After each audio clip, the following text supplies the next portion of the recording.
Hello, my loves. Today I want to tell you about an idea that's very close to my heart and has been for a long time. I'm talking about something I call Cybernetic Yoga. What is Cybernetic Yoga? It is an idea that I've been playing with for a few years now, and an idea which I recently started applying to the THIRUMOOLAR Siddha Yoga that Guruji Sivayogi is teaching. I was inspired by Gopal Chetty and Nalaswami Pillai and Paramahansa Yogananda and Guruji. So this idea is a marriage of a little bit of Swedenborg, which is the tradition who I grew up following, some contemporary neuroscience, and very traditional yoga praxis from one of the oldest Hindu sampradayas. The word cybernetic comes from the Greek word kybernetikos, which means one who steers the ship.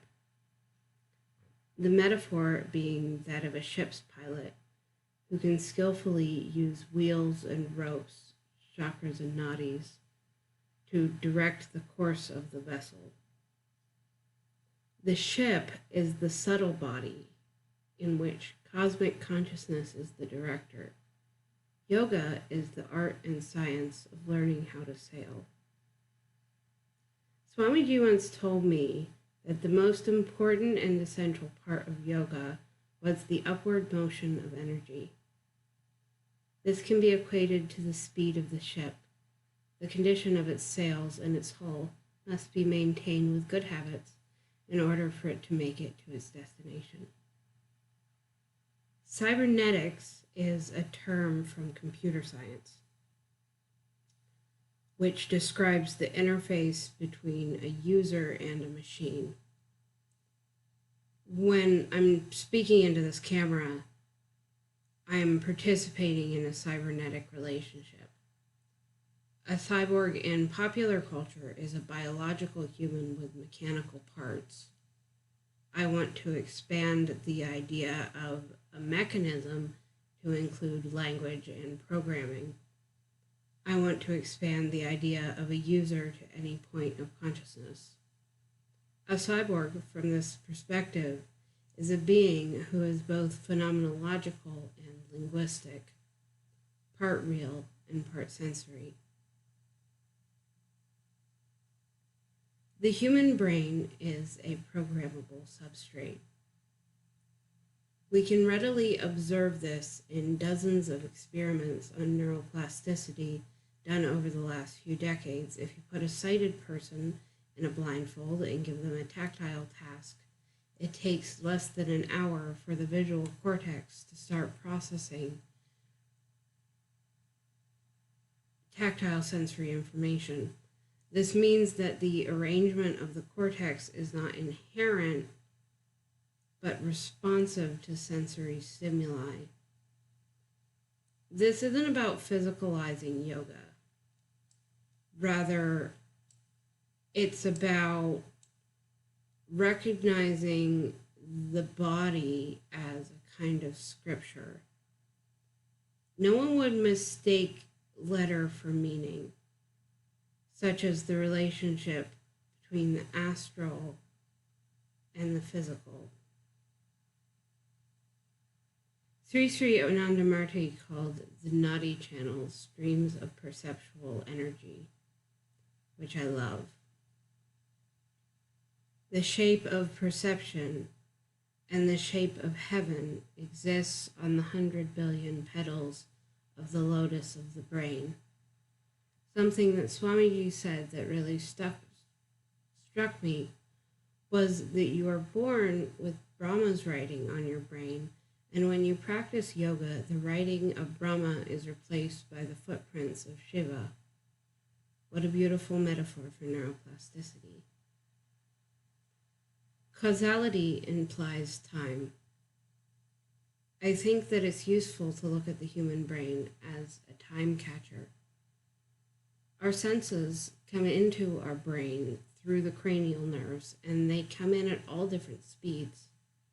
The brain has to take all of this information and kind of smash it together into a single conscious event.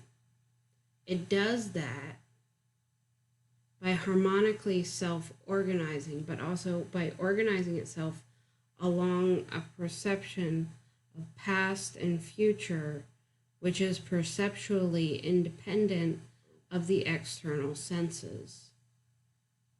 The imprint of temporality can be seen in the very structure of the way that the brain perceives the body. The functions of motion planning are involved in forward parts of the brain, while those involved in perception of the body is further back. The furthest back part of the sensory mechanism is in the visual cortex, which is connected to the pineal gland.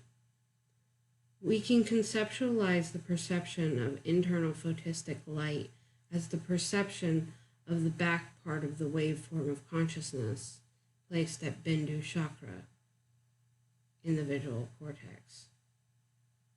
And pulling our perception forward towards the front of the brain, we can consciously attune the whole waveform to the speed of perceptual light.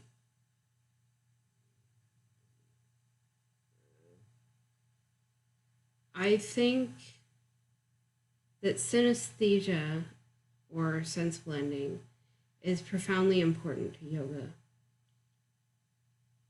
We have all of these sense organs, and they all use certain cortical real estate. But given what we know about how readily the brain will reorganize itself, if we could learn to perceive our senses differently, we may actually profoundly change our own physiology, not to mention our consciousness and our perception of ourselves. Which gets me to the interoceptive system. Why meditate on putting different energetic deities inside different parts of the body? Because that's essentially what this is. The interoceptive system is a sensory system like any other, except being wholly internal, it has no common symbolism. And so very much like external language, internal language has to develop its own systems of meaning from symbols found in the external world. And they are divine, these centers that we're activating, they're actual presences of the divinity. From the perspective of a yogi, the forces that are within the body are reflections and ripples in the divine pleroma, which, extending both inward and outward, completes the cycle of transcendence and profound immanence.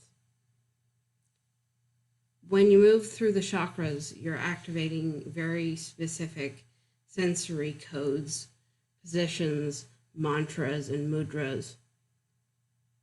They all go into programming this system, the actual product of which is the experience of transcendence, the visible result of which may be measurable to some degree in the gross body.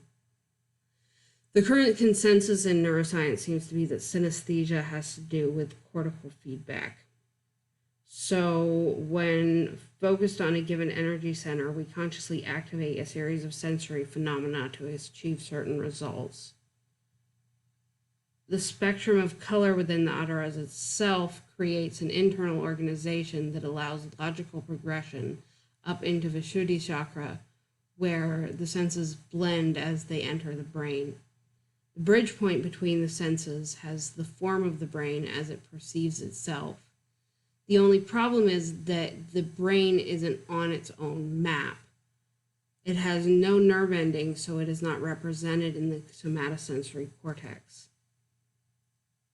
The interoceptive systems, which one would assume become activated when one focuses on a given chakra, are in the insula and the cingulate cortex, which are these sort of tucked under bits that are sort of buried in the cortex. And because these are very foldy parts of the brain, it also means that they are some of the most unique to humans and a few other large-brained mammals. The insula is involved with interoceptive awareness, both abstract and emotional. when we say, I love you with all my heart, it activates the part of the brain we physically associate with the heartbeat. What I'm suggesting is that when you bring your interoception up into the brain itself, it sort of short circuits our consciousness. Because everything else we've ever experienced has been a representation, and suddenly we are met with a situation where our mental representation of the inside of our bodies is not a sensory representation, but a direct perception of pure awareness. The system sees itself. That is, this lotus with 1,020 petals, the energetic geometry of which is harmonically attuned to the organizing principle of the living connectome, where everything else has been a reflection and an interpretation of reality. Suddenly you are hit in the face with the massive distortions of your own subjectivity. The world becomes at once massive and tiny. Time grinds to a halt, and we have a moment of pure shining awareness. What you defined as past and future, the edges and the music of your sensory apparatus, are a tiny sliver of actual reality. So the brain kind of traps time, sort of slows it down and manipulates its texture to suit the sense organs. But that waveform, that distinction between past and future, it keeps going beyond the body. So the point of all of this, interoception, of all this meditation, is ultimately transcendence, to get beyond the physical brain and to realize that we have been actually the collapsing waveform all along and not the vessel that was interpreting it. Consciousness, I believe, is a byproduct of time itself, and there is something about the physiology of the human body which allows that innate quality in the very progression of physical forces to manifest as awareness of past and future and continuation. And ultimately,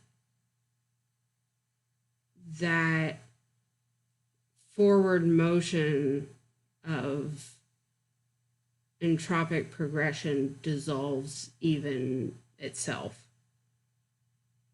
And we discover that we can exist beyond time and space and form and formlessness. And we discovered that what Shiva is actual reality. Actual reality that our mind seeks to organize into these degrees of karmic progression, which descend and moving outward as divine influx is moving outward from this one core actual real reality. It becomes more and more distorted, and what we perceive as the reality of sense impressions, that is our normal way of operating in the world, what we are seeing is actually the most distorted it could possibly be. And so a lot of people think of spirituality as escapist or somehow trying to transcend the world, and I think it's actually completely the opposite. That we escape into sense pleasures. We escape into whatever we've chosen to distract ourselves today, and we spend barely any energy, most of us, in our life actually pursuing real reality and actually asking ourselves, what is the realest thing? What's at the ground of everything that I'm experiencing? And maybe the answer is that it's love.